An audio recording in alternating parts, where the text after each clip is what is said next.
오늘 우리가 읽어가는 말씀은 사도행전 25장 말씀입니다. 당시에 가이사랴 총독으로 있었던 이 벨릭스라는 사람이 소임을 마치고 난 다음에 그 후임을 맡은 사람이 베스도라고 하는 사람입니다. 이 사람이 부임을 하게 되고 부임한 지 며칠이 지나서 예루살렘으로 옮겨갑니다. 그래서 그가 새로운 총독으로 부임했다고 하는 사실들을 알려주는 뜻이 있었을 것입니다. 그러자 당시의 종교 지도자들은 이 바울을 고소하게 됩니다. 그러면서 새로운 총독에게 요청하죠. 가이사랴에 있는 이 바울을 예루살렘으로 옮겨와서 좀 재판을 해달라고 하는 부탁을 하게 됩니다. 그렇게 말하는 의도에 대해서는 본문이 설명해 주기를 매복하여 있다가 바울이 오고 있는 도중에 죽이려고 하는 그런 악한 음모를 가지고 그렇게 이야기를 한 것입니다. 이때 베스도 총독이 말하죠. 나와 함께 만약에 그를 고소하려거든 내가 이제 잠시 후에 가이사랴로 다시 돌아가게 될 것인데 거기 와서 그를 정당하게 고소하라고 이렇게 이야기합니다. 그리고 이 베스도 총독은 이제 가이사랴로 돌아가게 되고 며칠이 지나지 않아서 예루살렘의 종교 지도자들과 또 사람들이 찾아와서 바울을 고소하게 됩니다. 그런데 어떠한 고발할 만한 그런 증거들을 대지 못하였다고 이야기하죠. 바울이 이렇게 또다시 그 신임 총독 앞에 이렇게 변명하죠. 8절 말씀에 한번 보시기 바랍니다. 유대인의 율법이라든지 또 성전이라든지 혹은 가이사에게 내가 도무지 죄를 범하지 아니했다 이렇게 분명하게 말합니다.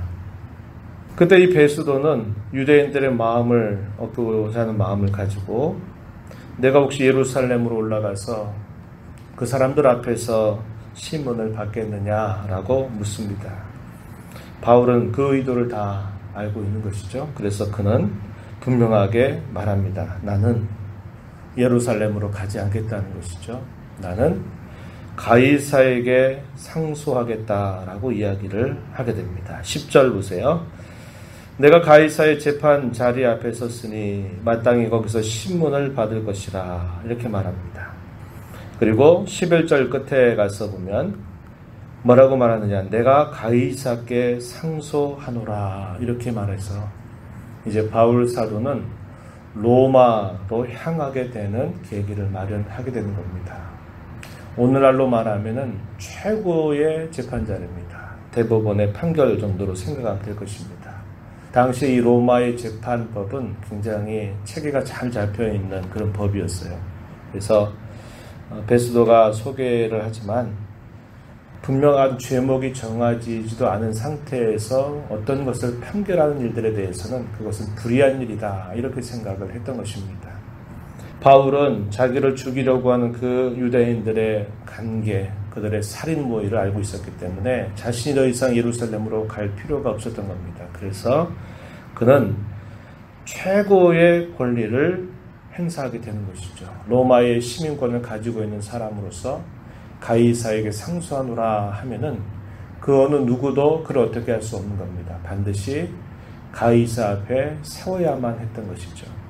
베스도가 여러 배석자들과 함께 상의를 하고서 그가 뭐라고 말하냐면 가이사에게 상소하였으니 가이사에게로 갈 것이다 이렇게 판결을 내리게 된 것입니다.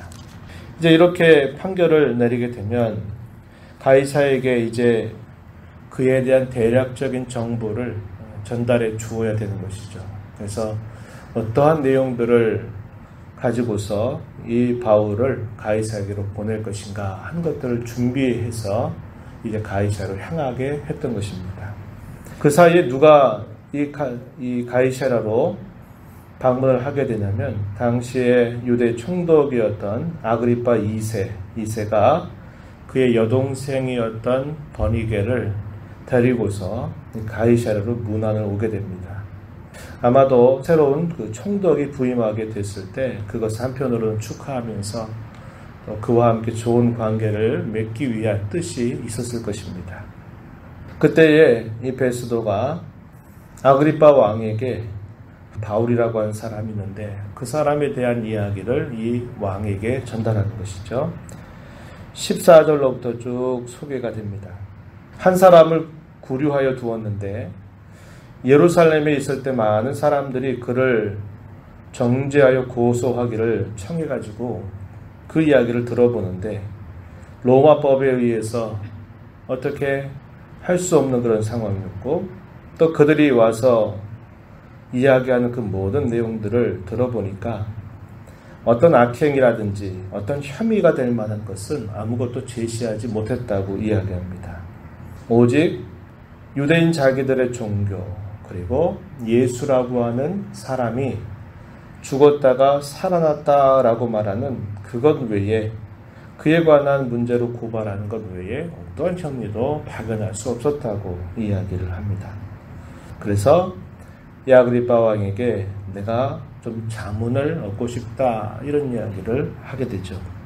당시 이 아그리빠 왕은 이 유대교에 관해서 대단히 전문가와 같은 지식을 가지고 있는 사람이었습니다. 그래서 충분히 이 베스도에게 있어서는 자문 역할을 할 수 있을 만한 인물이었어요. 그래서 공개적인 질의 형식으로 해서 바울과 만나게 되는데요. 이때 이 베스도가 파악한 그 핵심적인 이야기는 오직 유대인 자기들의 종교에 관한 것이고 나사렛 예수라고 하는 것에 관한 이야기 외에 다른 것도 아무것도 없다 이렇게 아그리빠 왕에게 전달을 하게 됩니다.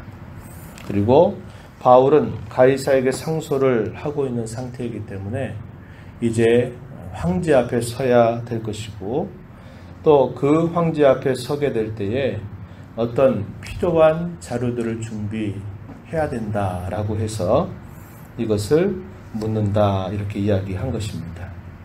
25절에 한번 보시기 바랍니다. 내가 살피건대 죽일 죄를 범한 일이 없더이다. 그러나 그가 황제에게 상소한 거로 보내기로 결정하였나이다. 그에 대하여 황제께 확실한 사실을 아뢰 것이 없으므로 신문한 후에 상소할 자료가 있을까 생각해서 당신들 앞, 특히 아그리빠 왕 당신 앞에 그를 내세웠습니다. 이렇게 이야기를 하게 됩니다. 그리고 26장에 가게 되면 바로 이 베스도 총독이 있고 아그리빠 왕이 있는 그 자리에서 자기 자신이 어떻게 이러한 복음을 전하는 사람이 되었는가 한 그 이야기, 간증과 같은 이야기입니다. 그리고 그러면서 오히려 그들에게 복음을 전하게 되는 그러한 일이 26장에 보게 되면 기록이 되고 있다는 거예요. 바울 사도가 가이사에게 상소한 것은 소극적으로는 유대인들의 관계를 알고 있었습니다. 자신을 죽이려고 하는 유대인들 앞에 더 이상 선다는 것이 의미가 없고 또 어떤 위험에 처할지를 분명히 내다보고 있었기 때문에 바울은 가이사에게 상소하겠다고 이야기한 것입니다. 난 예루살렘으로 가지 않겠다고 이야기한 것이죠. 그러나 좀 더 적극적인 목적은 뭐냐? 주께서 그에게 말씀하신 것처럼 내가 가이사 앞에도 서야 하리라 하시는 그 말씀을 바울 사도는 기억하고 있었습니다. 그것은 바울 사도가 예루살렘으로 이미 올라갈 때부터 그가 가지고 있었던 기대였어요. 내가 예루살렘뿐만 아니라 주님이 기뻐하신다면 난 로마에서도 나는 복음을 전하기를 원한다. 그랬고 그에게 많은 어려움들이 찾아왔을 때 밤에 주께서 환상 가운데 나타나서 바울아 내가 너를 보호하겠다. 내가 너를 인도하겠다. 너는 가이사 앞에 서게 될 것이다. 이런 주의 말씀을 그가 들었습니다. 그래서 적극적인 의미로는 주의 말씀을 따라서 이루어지기를 바라는 그의 기대가 있었고 그 내용 속에는 가이사에게도 자기는 자기에게 일어난 이 변화를 이야기하면서 복음을 전하기를 원하는 그의 의도가 있었음을 우리는 알게 되는 것입니다. 바울의 삶은 하나님의 약속의 말씀이 분명히 실현되는 삶을 살고 있다는 것을 우리에게 잘 보여줍니다. 옛적에 그를 부르실 때 뭐라고 말씀하셨나요? 사도행전 9장 15절 말씀에 보면요. 이 사람은 내 이름을 이방인과 임금들과 이스라엘 자손들 앞에 전하기 위하여 택한 나의 그릇이다. 그러한 메시지를 그가 부름받는 순간에 받았었습니다. 그래서 그가 참 오랜 세월 동안, 적어도 복음을 전한 시간들만 따져도 약 12년 동안 그가 먼 거리를 오가면서 온갖 위험을 무릅쓰면서 복음을 전하는 일들을 감당했고, 이제 그는 총독 앞에서, 그리고 임금 앞에서, 더 나아가서는 황제 앞에서 이렇게 또 그 복음을 전하게 된 그런 계기를 갖게 된 것입니다. 이것은 하나님의 말씀이 바로 그의 삶 속에서 실현되고 있다는 것을 그는 분명히 보고 있다고 하는 것이죠. 우리 모든 성도의 삶은 바로 하나님의 말씀이 실현되는 현장을 살고 있다는 것을 꼭 기억해야 합니다. 우리의 인생이 그럭저럭 하는 일 없이 이렇게 살아가는 것처럼 보일지 모르지만은, 그러나 하나님께서 약속하셨던 그 말씀의 내용들이 우리가 살아가는 인생 속에 펼쳐지고 있다는 것을 우리는 기억해야 되고, 이 모든 역사가 끝나고 종결되는 그때에 우리에게 약속하신 그 온전한 약속이 온전히 이루어지게 될 것을 우리를 소망 중에 바라보면서 살아갈 것을 우리에게 가르쳐 주고 있다는 것입니다. 또 한편 우리가 생각해 보게 되는 것은, 지금 총독 앞에서 또 유대인의 왕이었던 아그리파 앞에서 이렇게 바울이 마치 재판을 받는 형식이 되고 있죠. 그 재판받는 그 핵심이 뭐라 그랬습니까? 나사렛 예수, 그분이 죽고 살아났다고 하는 이야기로 이렇게 정리를 한 것입니다. 세상의 법정에서 그것을 판단할 수 있는 자격이 갖추어지지 않아요. 오히려 끝날에 어떻게 될 것입니까? 반대가 될 것이죠. 예수 그리스도 앞에, 그분의 죽고 살아나신 그분의 면전 앞에서 세상의 모든 군왕들, 세상의 높은 지위를 가지고 있는 사람들이 다 그 심판대 앞에 서서 이제 심판을 받게 될 것이다 하는 겁니다. 저와 여러분은 이러한 진리를 가지고 살아가는 사람들입니다. 이 세상의 법정과 비견될 수 없는 하늘의 법정 앞에서 예수 그리스도의 죽고 사심을 통해서 구원받은 자로 하나님 앞에 당당하게 설 수 있는 자격이 주어져 있다는 것을 우리는 기억하고, 매일매일의 삶 속에서 우리는 하나님의 면전에서 살고 있다라는 이러한 자부심, 그리고 이러한 특권, 이에 따른 합당한 우리의 자세를 늘 생각하면서 살아가야 한다는 겁니다.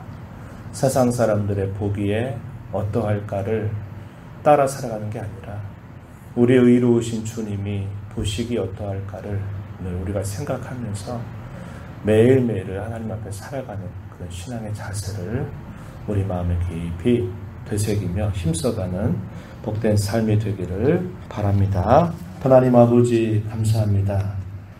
바울을 부르실 때 너는 이방인들 앞에, 그리고 세상의 임금들 앞에 서야 될 것이다 라고 말씀하셨던 주님, 흐른 많은 시간들 속에서 그의 삶 속에서 말씀하셨던 그 내용들이 실현되고 있음을 살펴봅니다. 비록 그가 유대인들의 관계로 인해서 죄인처럼 고발이 되었지만, 그가 선 있는 모든 자리 가운데서 이방의 군주들 앞에 담대하게 예수 그리스도의 부활을 말하고 복음을 말할 수 있는 그 삶을 그가 감당하고 있는 모습을 봅니다. 그가 살든 죽든지 언제든지 예수 그리스도의 이름을 높이고 주의 복음을 전하는 그 일을 위하여 힘써 살아가는 그의 삶의 모습을 바라보고, 오늘 저희들이 무엇을 위해서 우리의 삶에 무엇을 남기며 살 것인가를 다시 한번 깊이 되새기는 아침이 되기를 바라고, 저희가 살아가는 모든 삶의 현장은 하나님의 약속의 말씀이 실현되는 현장임을 언제나 붙들어 살게 하여 주셔서 장차 저희에게 이루어 주실 복되고 찬란한 그 날들을 늘 소망 중 바라보며 오늘을 살아가는 지혜로운 하나님의 사람들이 되게 하여 주시옵소서.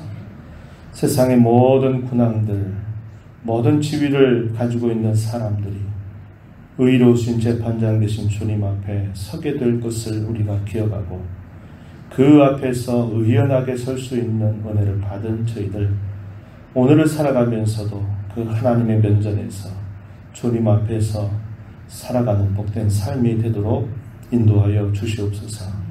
은혜의 보호자 앞에 나와서 아버지의 은혜를 구하면서도 이 하루를 살아가는 주의 사랑하는 자녀들 간구를 들어주시고 응답하시고 크신 은혜와 복을 더하여 주옵소서. 예수님 이름으로 간절히 기도드리옵나이다. 아멘.